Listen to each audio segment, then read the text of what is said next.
예, 데이비드 플랫의 레디컬 계속 보고 있습니다.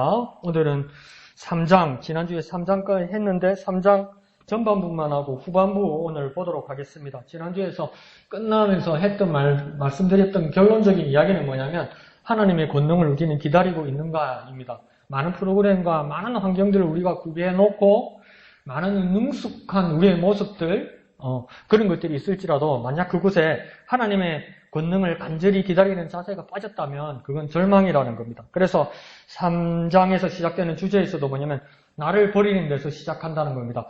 나를 버리는 데서 시작한다는 건 무엇으로 시작하는지 기억납니까? 하나님을 의지하는 삶이라는 것입니다. 그러면 우리가 하나님을 의지하려면 어떻게 해야 된다고 역으로 말씀드릴 수 있습니까? 나를 버리는 데서 시작해야 되는 것입니다. 세상에서 말할 때 나를 버린다고 말하면 어떻게 여기겠습니까? 인생 끝났고 절망했다고 생각하겠죠. 근데 우리는 무엇입니까? 하나님을 의지하기 위해서 나를 버리는 데서 시작하는 겁니다. 그리고 내가 정말 살 길이 없고 막막하고 도저히 소망이 없을 때 내가 하나님을 의지해야 되겠다 싶고 그 믿음을 결단했으면 난 뭘 해야 됩니까? 나를 버려야 합니다. 그래야 하나님께서 내게 오셔서 역사하신다는 겁니다. 그러면서 오늘 연결되는 이야기는 뭐냐면 사도행전을 펼쳐서 보면 얼마나 많은 사람들, 사도들과 그 초대교회 사람들이 하나님을 의지하고 자신을 버리는 데서 시작했는지를 보여준다고 이야기하고 있습니다.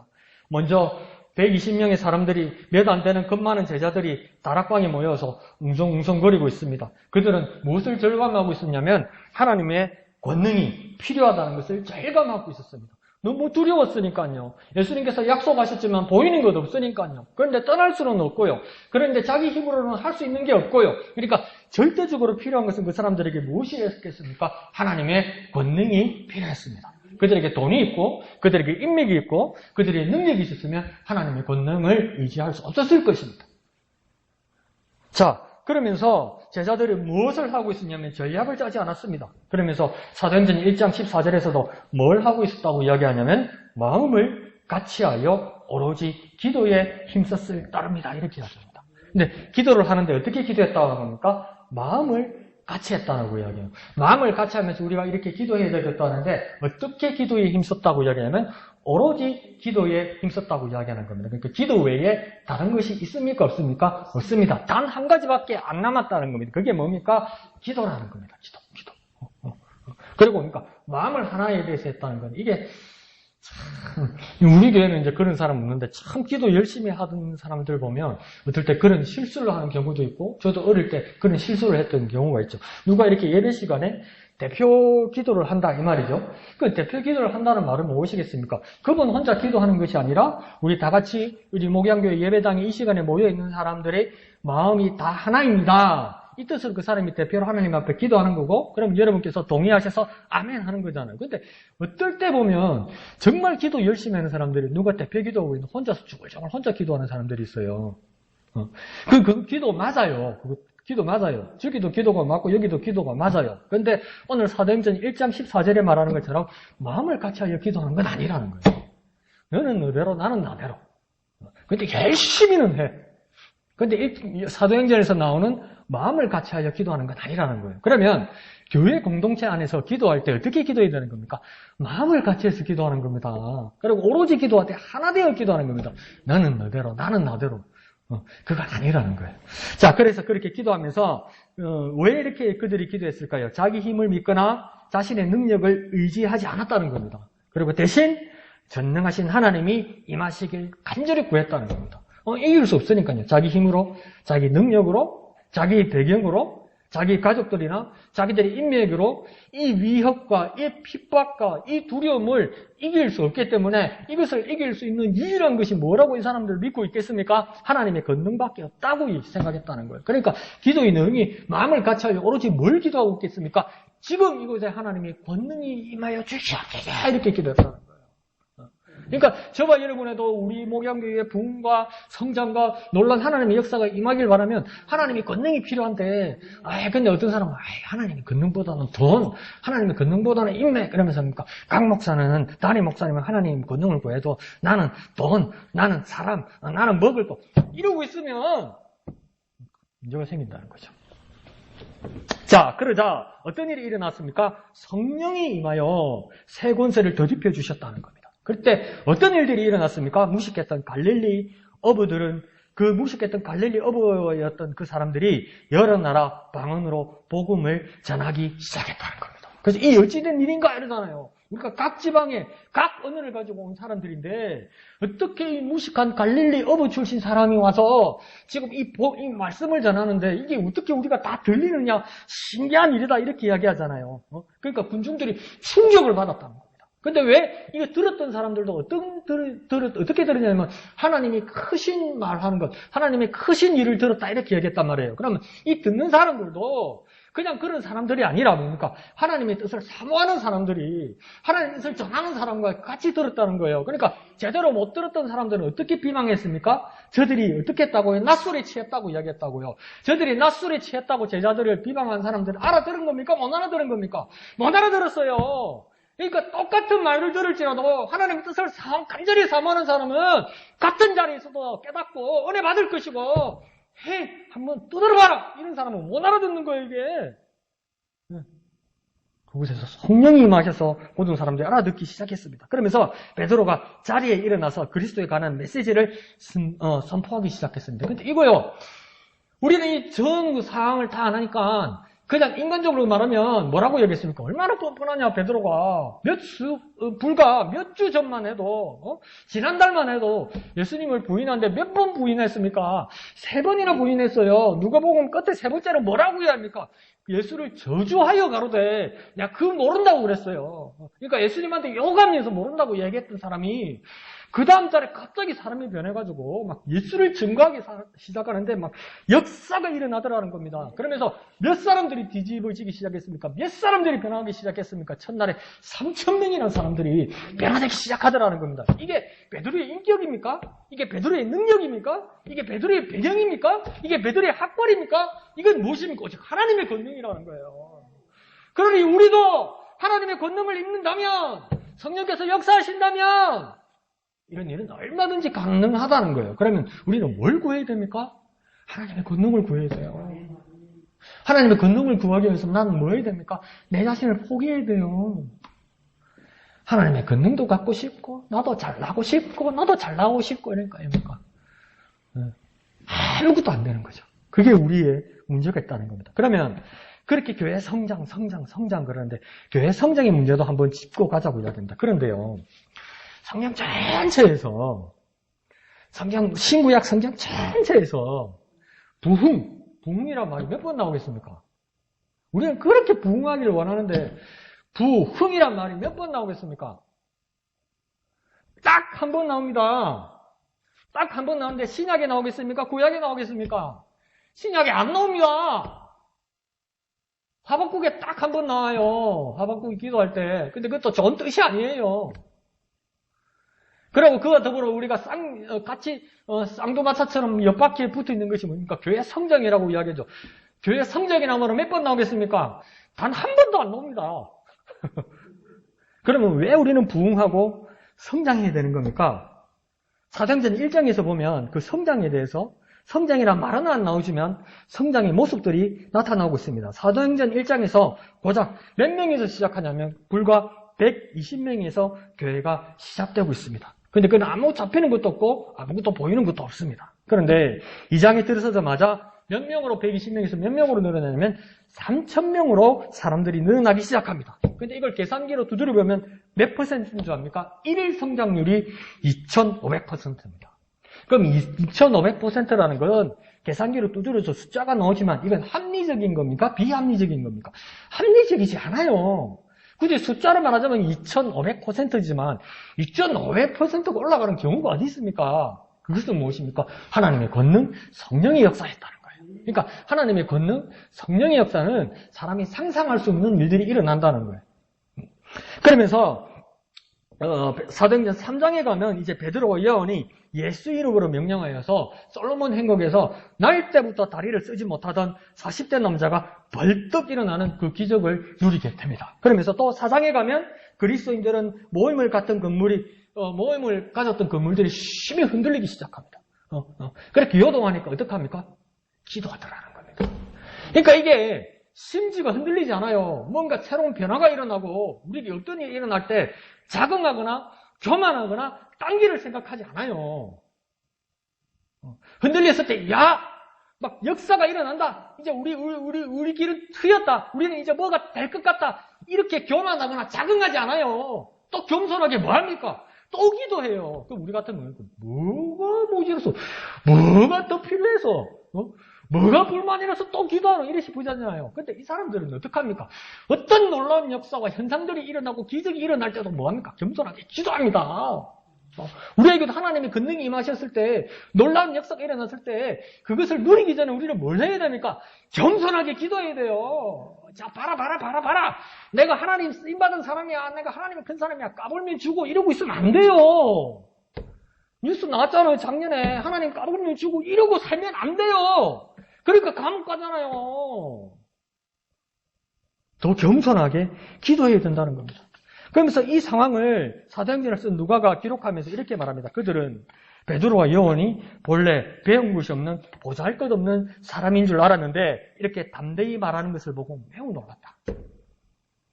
그렇게 여겨져 사도행전. 이 베드로와 요한은 본래 배운 게 없는 사람들인데 어떻게 이렇게 담대하게 하나님 말씀을 전할까?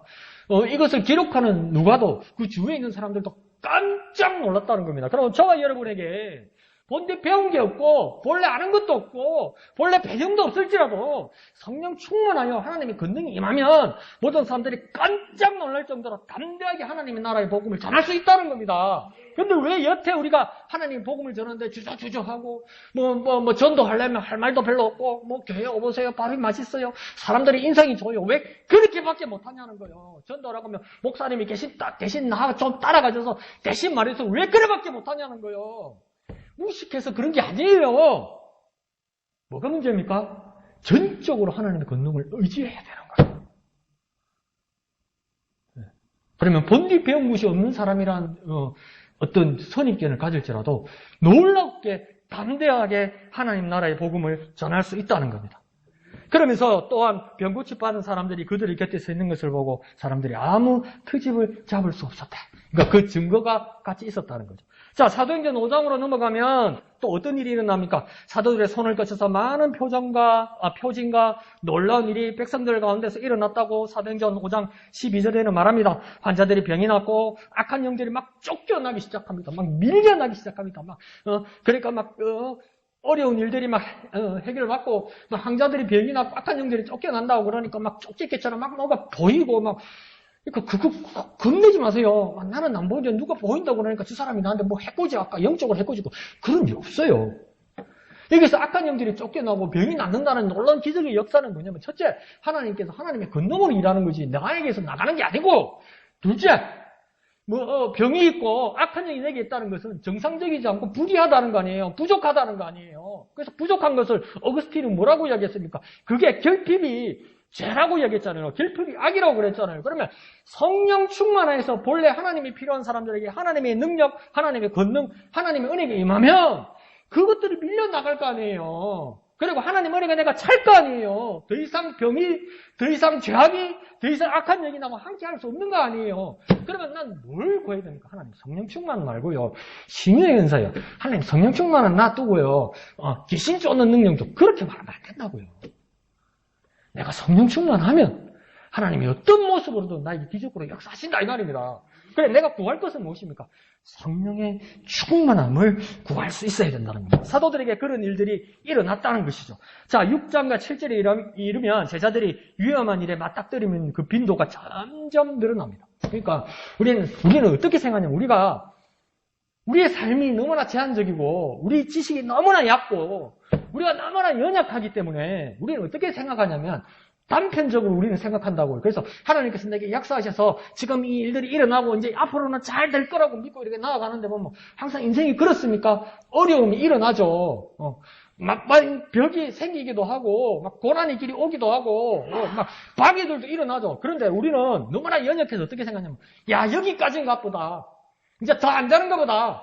진짜 막혔는가 보다. 이렇게 생각한다고요. 근데 인생이 그렇습니까?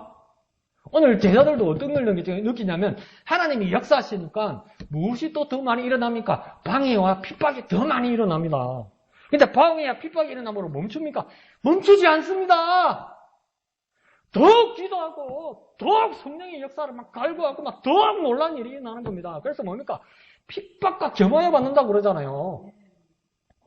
근데 우리는 어떻게 생각해요? 핍박이 오거나 위협과 어려움이 오면 끝났다. 더 이상 안 되는 것보다 생각한다고요. 핍박과 위협과 어려움이 올 때 하나님께서 내게 더 역사하실 일이라고 믿어 의심치 않으면 더 크게 하나님께서 우리에게 역사하실 줄 믿습니다. 그래서 하나님의 권능이 나타나는 사례도 그만큼 많아졌다. 그러니까 핍박이 많아지는 만큼 그러니까 하나님의 권능도 더 크게 역사했다는 겁니다. 그러니까 내게 핍박이 오면 멈추지 말고요. 더욱 기대해서 하나님 권능이 더욱 나타나도록 기대해야 되는 거예요. 근데 우리는 뭡니까? 오직 한 길밖에 모르거든. 그러니까 그만하려고 그래. 하다가 막히면 그냥 포기하려고 그래. 아니요. 제자들에게도 그런 일이 일어나고 얼마든지 극복할 수 있었습니다.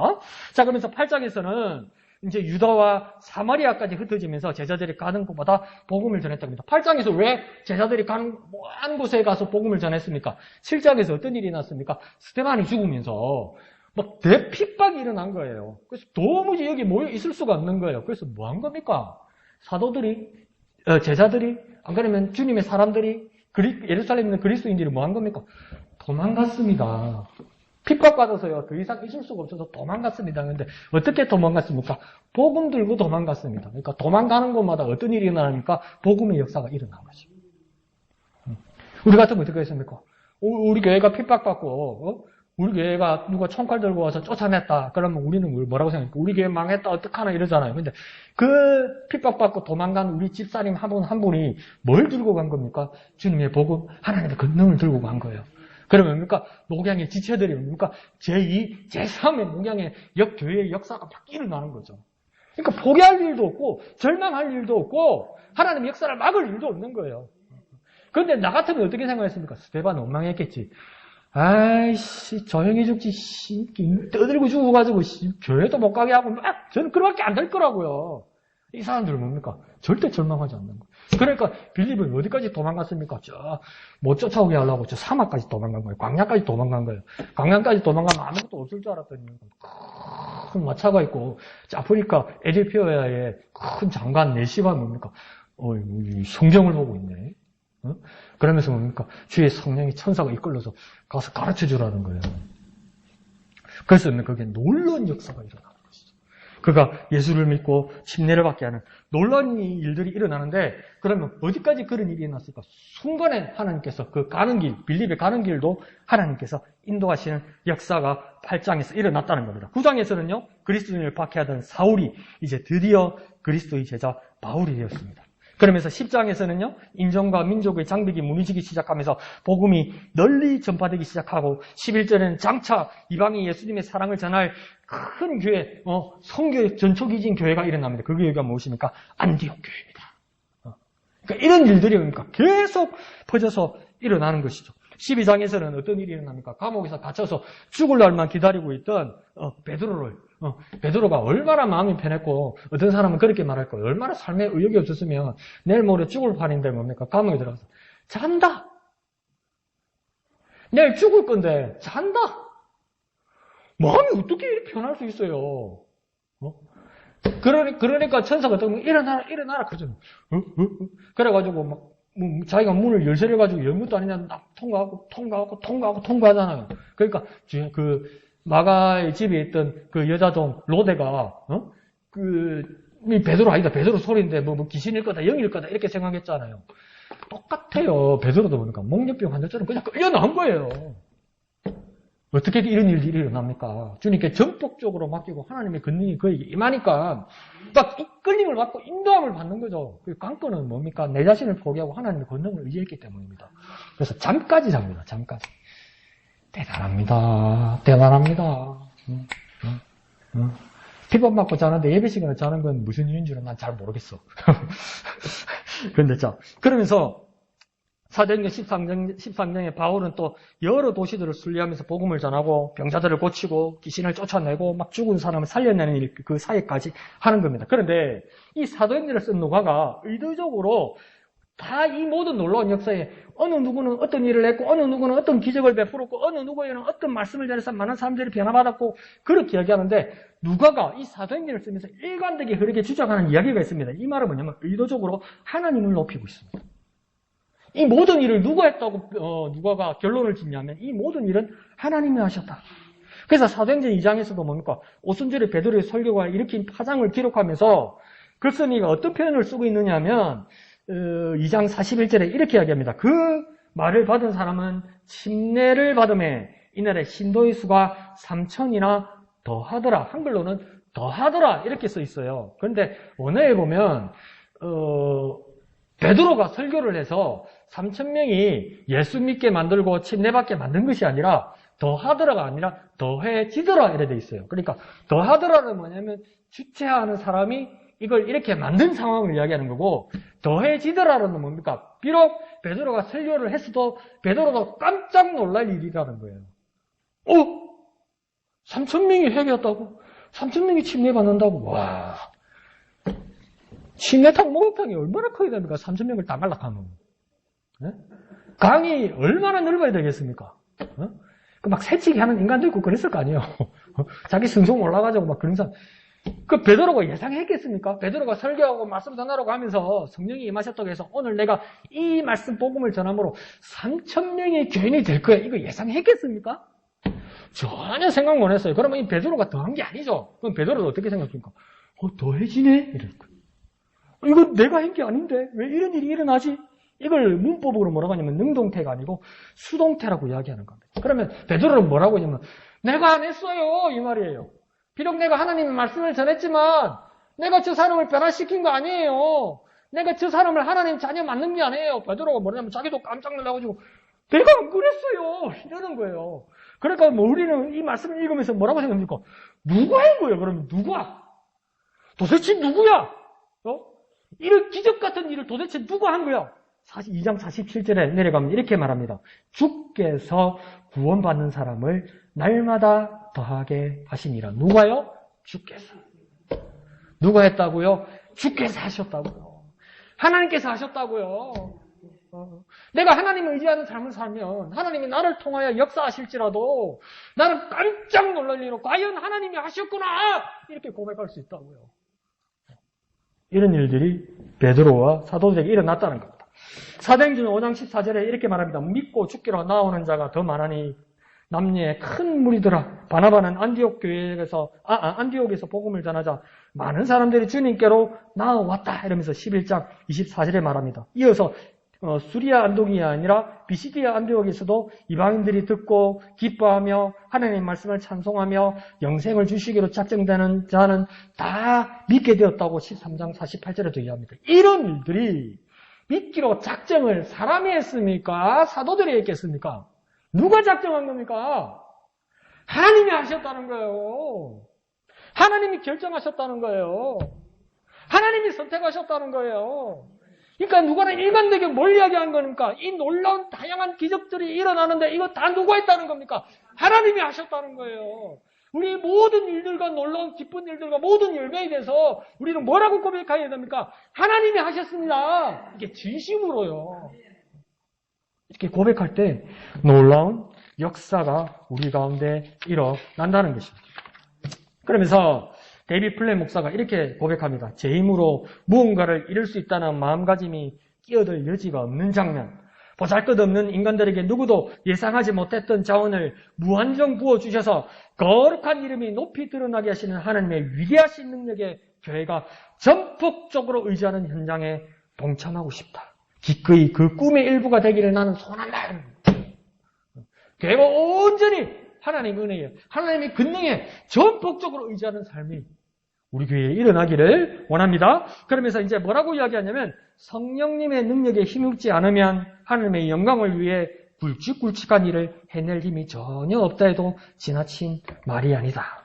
그러면서 뭐라고 또 이야기하냐면 재능과 은사가 많은 인물이 없고 재정이 터무니없이 모자랄지라도 비록 우리에게 가진 것이 없고 어떤 환경이 열리지 않을지라도 성령님의 권능에 사로잡혀 있다면 주님의 영광을 위해 세상을 뒤엎을 수 있다는 믿음이 있다는 겁니다. 성령님만 의지한다. 어떤 교회마다도 어떤 공동체마다도 우리가 가진 기반이 없고 부족할지라도 그들이 가지지 못한 것을 우리가 가질 수 있어요. 그건 뭡니까? 성령님을 의지하는 것. 성령의 권능을 의지하는 것. 그 가운데서 놀라운 일들이 일어난다는 겁니다. 자, 그래서 하나님의 권능은 인간의 힘과 비교될 수 없을 만큼 크고 위대하다는 것을 믿어야 한다. 자, 조지 뮬러라는 사람은 우리는 많이 들어봤을 것입니다. 1805년에서 98년에 미국에서 목회자이면서도 고아원을 경영했던 사람이죠. 그 사람에게 가장 유명한 것은 무엇입니까?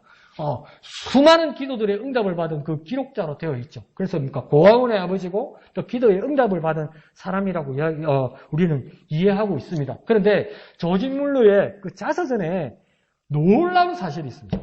우리가 생각하는 것처럼 고아원 경영이나 기도, 그걸로 끝나는 것이 아니라 자기가 어떻게 해서 이 사역, 이 목회를 하게 되었는지 그 이유를 스스로 쓰고 있습니다. 뭐라고 이야기하냐면, 가난하기 짝이 없는 내가 누구에게도 도움을 청하지 않고 오직 기도와 믿음으로 고아원을 설립해서 이끌어 간다면 주님의 은총에 힘입어 아직 회심하지 않은 이들의 양심에 거룩한 역사의 실체를 보여주는 증거를 제시할 수 있을 것이다. 그러면 고아원을 경영한 목적이 뭡니까? 오직 기도와 믿음으로. 오직 기도와 믿음이 가장 중요하다는 것을 보여주기 위해서요. 내가 왜 고아원을 했느냐? 보잘것없고 내가 가진 것이 없음에도 불구하고 고아원을 경영할 수 있는 이유는 뭐냐? 기도와 믿음이 능력이라는 것을 보여주기 위해서 그랬다잖아요. 그러니까 저와 여러분의 어떤 삶의 환경에서도 기도와 믿음이 능력이라는 걸 보여줘야 된다는 거 아니에요. 그래야 사람들이 하나님 살아계시구나 그거 보여준다는 거 아니에요.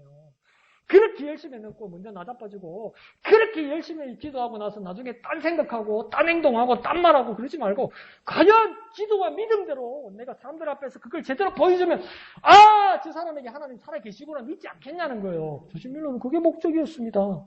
게다가 하나님의 자녀들에게는 신앙을 굳세게 하는 도구가 될 수 있다. 이것이 고아원을 세우려는 가장 큰 목적이다. 고아원을 세우는 목적이 뭡니까? 기도와 믿음이었습니다. 기도와 믿음을 보여주려고 그런 겁니다. 세상의 고아원 경영 이유가 다르죠. 조지 뮬러는 무엇입니까? 오직 기도와 믿음을 위했습니다. 오직 기도와 믿음만이 아이들의 모든 필요를 채우시는 하나님을 경험하고 이를 알리는 데 있었다. 이 부분을 발췌해서 보여준 적이 없어요. 근데 조지 뮬러는 그거였대요. 스스로 쓰기를. 오직 기도가 믿음이다. 하나님의 자녀들의 필요를 신실하게 채울 수 있는 증거를 제시하는 방식으로 살기로 작정했다는 것입니다. 자, 그래서 좀 띄워놓고 한번 볼게요. 자, 누가복음 11장에 가면 예수님께서 이렇게 말합니다. 너희 중에 아버지 된 자로서 누가 아들이 생선을 달라 하는데 생선 대신에 뱀을 주며 알을 달라 하는데 전갈을 주겠느냐? 너희가 악할지라도 좋은 것을 자식에게 줄 줄 알거든. 하물며 너희 하늘 아버지께서 구하는 자에게 성령을 주시지 않겠느냐? 이 누가복음 11장 11절에서 13절이라는 말씀이죠. 그러니까 여기서 우리가 깨달을 수 있는 건 뭡니까? 무엇이든지 구하면 하나님께서 주실 것이다. 그래서 이 기도에 관한 예수님의 교훈이라는 겁니다. 이게 누가복음 11장입니다. 그런데 이와 유사한 말씀이 마태복음 7장에도 또 한 번 나옵니다. 마태복음 7장에서는 또 7장 11절에 이렇게 말합니다. 너희가 악한 자라도 좋은 것으로 자식에게 줄 알거든. 하물며 하늘에 계신 너희 아버지께서 구하는 자에게 좋은 것으로 주시지 않겠느냐. 그러니까 여기도 뭡니까? 하늘 아버지께 구하면 좋은 것으로 뭐 해주신다는 겁니까? 응답해 주신다는 겁니다. 근데 누가복음 11장과 마태복음 7장에는 그러니까 거의 같은 내용인데 한 가지 다른 단어가 있습니다. 뭐냐면 뭘 준다고 이야기하냐면 마태복음 7장에는 좋은 것을 주신다고 이야기하고 누가복음 7장에는 기도하면 뭘 주신다고 합니까? 성령을 주신다고 이야기하는 거예요. 그러면 이게 무슨 차이일까? 세상의 자식에게 좋은 선물을 주듯 하나님께 기도할 때마다 필요를 능력히 채워주시는 것인데 어째서 누가복음 11장은 하나님 앞에 건강을 달라 해도 돈을 달라 해도 배우자를 달라 해도 환경을 열어달라 해도 좋은 것으로 주지 않고 왜 성령을 주신다고 했을까? 그러면 누가복음 11장 말씀대로면 성령을 구하지 않으면 어떻게 되는 걸까? 내가 건강이 필요한데 내게 환경이 필요한데 내게 물질이 필요한데 환경을 구하지 않고 건강을 구하지 않고 물질을 구하지 않고 성령을 구하라고? 근데 내가 성령을 구하지 않고 건강을 달라고 물질을 달라고 환경을 구하고 성령을 구하지 않으면 그러면 어떻게 되는 걸까? 예수님은 무슨 뜻에서 기도의 응답으로 하나님께서 성령을 주신다고 했을까? 나는 지금 아픈데 그래서 나아야 되겠는데 약을 달라고 하든지 치료해달라고 기도해야 되는데 왜 예수님은 누가복음에서는 성령을 주신다고 말씀하셨을까? 이런 질문이 우리에게 생기는 겁니다. 그래서 우리의 삶 가운데 역사하시는 하나님의 영이 우리에게 얼마나 절실하게 필요하며 위대한지를 생각해야 된다는 겁니다. 성령이 얼마나 절대적인지 우리가 절감해야 된다는 겁니다. 한번 마태복음 7장과 누가복음 7장을 같이 11장을 같이 연결해서 한번 생각해 볼까요? 그러면 마태복음 7장에서 좋은 것은 뭘까요? 좋은 것을 주신다고 했는데 그 좋은 것은 그러면 마태복음 7장은 다르게 물질이나 건강이나 사람일까요? 그러면 왜 누가복음 11장은 성령일까요? 이거 쉽게 연결할 수 있습니다. 뭡니까? 마태복음 7장에서도 말하는 좋은 것은 뭐였습니까? 성령 하나님이었습니다. 주님은 단순히 위로를 베푸는데 위로가 필요한 자에게 위로를 베푸는 걸로 끝나지 않는다는 겁니다. 그러니까 무엇입니까? 내게 위로가 필요하다. 그러면 그 응답은 무엇입니까? 위로를 베푸시는 성령님을 보내주신다 이 말입니다. 위로 자체를 해주시는 것이 아니라 위로를 베푸시는 성령님을 보내주신다는 겁니다. 문자 그대로 내 내면에 들어와서 머무시면서 아픔이 다 가실 때까지 그리스도의 위로를 쏟아 부어주시는 분이 누구라는 겁니까? 성령이시라는 거예요. 성령. 그래서 주님은 이래라 저래라 말씀하지 않습니다. 대신 뭐라고 얘기했습니까? 야 은경아 오른쪽으로 가라. 야 은경아 왼쪽으로 가라. 어느 목사님 말처럼 누구 집에 신방 가는데 치킨집에 가가지고 하나님 양념 살까요? 프라이드 살까요? 그러니까 응답이 양념 반 프라이드 반 그 말단 그런 소리 하지 말고 하나님 주님께서 이래라 저래라 말씀하시는 것이 아니라 대신 인도자가 되신 성령님을 주님께서 보내신다는 겁니다. 어떤 결정을 내려야 할지 알려주실 뿐만 아니라 그럴 수 있는 힘까지 공급해 주시는 성령님을 보내주신다는 겁니다. 분별이 필요할 때는 무엇입니까? 분별력만을 주시는 것이 아니라 분별력을 가지고 계신 성령님, 지혜의 성령님을 보내주신다는 겁니다. 내게 힘이 필요하고 능력이 필요하면 하나님 내게 힘을 주십시오. 능력을 주십시오. 기도할 때 힘과 능력이 구현되신 능력의 성령을 보내주신다는 겁니다. 그러니까 성령은 어떤 분이십니까? 위로자이시고 도움이시고 살아계신 하나님의 임재 그 자체라는 것입니다. 그러니까 우리가 기도로 선물을 구하면 우리는 선물만 떨어지기를 기다리겠지만 하나님은 아예 선물을 주는 분을 보내주신다는 겁니다. 보급품을 주님께 구하면 주님은 생선자를 직접 파견해 주신다는 겁니다. 돈을 달라고 하나님 앞에 기도하면 하나님은 하늘에서 돈 떨어지는 게 중요한 것이 아니라 은행 관계자를 만나고 은행을 열어주신다는 겁니다. 그러니까 우리는 하나님 앞에 이렇게 담대하게 기도할 수 있어야 되는 겁니다. 하나님, 제 인생에는 이런 저런 문제가 생겼습니다. 그리고 죄송하지만 잠시 머물다 사라지는 위로는 달갑지 않습니다. 잠시 도움을 주다가 사라지는 인도하심도 원치 않습니다. 그러니까요, 하나님이 친히 오셔서 제 안에 살면서 저와 동행해 주시지 않겠습니까? 제게 직접 오셔서 저와 함께 해 주시지 않겠습니까? 이렇게 담대하게 기도할 수 있어야 되는 거예요. 그러면 어떤 역사가 일어난다는 겁니까? 성령께서 내 안에 오셔서 역사하신다는 거죠. 그게 응답이라는 겁니다. 우주의 하나님께서 직접 오셔서 인간의 내면에 자리하시라고 부탁하니까 이게 뭡니까? 어떤 사람은 너무 심하다.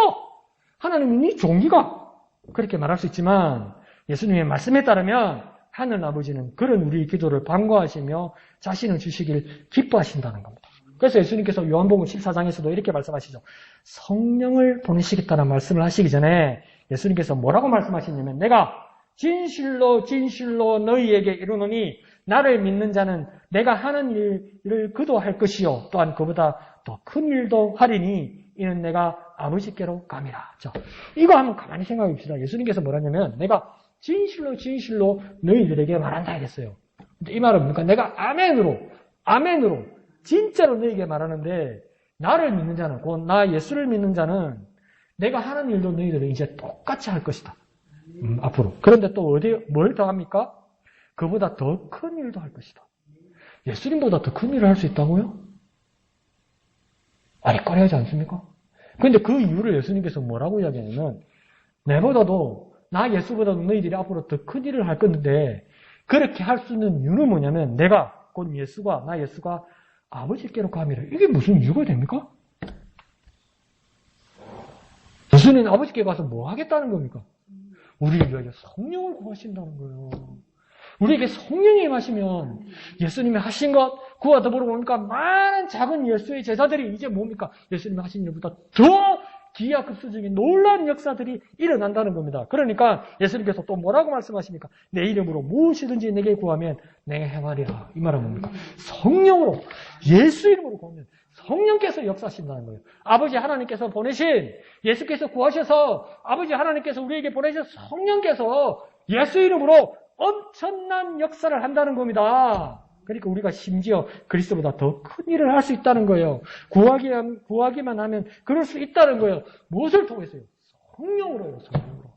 성령으로요. 내게 오신 성령으로 그런 일들이 일어난다는 겁니다. 자, 결론에서 이걸 뭐라고 하냐면, 그래서 이것이 뭡니까? 그리스도의 길이다. 이 길이 바로 그리스도의 길이다. 나를 버리는 데서 시작해서 하나님의 권능으로 살기를 원하는 자는 하나님께 무엇을 달라 말하기 전에 가장 좋은 것으로 응답하시는 주님께 가장 좋은 것, 내게 성령으로 오셔서 모든 것으로 내게 역사하신다는 거예요. 자식을 주정하지 말고 대신 십자가에 못 박는 그 길을 따라갈 때 만사는 마음먹기 나름이라고 말하지 않고 오직 하나님만이 하실 수 있는 일들을 이루어지는 그 요청을 할 때 내게 성령께서 내게 모든 것으로 역사하신다는 거예요. 그래, 이 성령께서 내게 역사하시기 위해서, 성령께서 하나님의 권능으로 역사하시기 위해서 난 뭘 해야 됩니까? 나를 버리는 데서 시작하는 겁니다. 나를 버릴 때 하나님을 의지하게 되고, 하나님을 의지하는 자에게 무엇이 누가 오십니까? 성령께서 예수 이름으로 내게 오셔서 모든 일을 능하게 하시는 겁니다. 그러니 예수님께서 사도행전 1장 8절에서 뭐라고 해야 합니까? 오직 성령이 너에게 임하시면 너희가 무엇을 받는다고 합니까? 권능 받는다고 그러잖아요. 그러니까 성령은 골치 아프고요. 성령이 뭔지 모르겠고요. 되게 능력 주세요. 하나님. 능력, 권능. 권능인데도요. 막 이런 거 말고요. 요거. 이러고 있다고요. 근데 예수님은 뭐랍니까? 그런 권능은 없어. 무엇이 첫째라고 합니까? 오직 무엇이 첫째랍니까? 성령이 임하실 때, 너희가 권능을 받는다는 거예요. 너희가.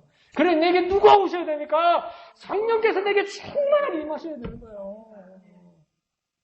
놀라운 성령의 역사를 경험하면서 나를 포기하고 성령께서 내 삶을 온전히 지배하심으로 하나님 앞에 쓰임받는 저와 여러분 되시기를 부탁드립니다. 정말 성령이 내게 오셨음을 온 세상에 전파하고 기뻐하고 확인하는 저와 여러분 되시기를 걸어가신 예수님의 이름으로 축원드립니다. 찬송하신 후에 다 같이 기도하겠습니다.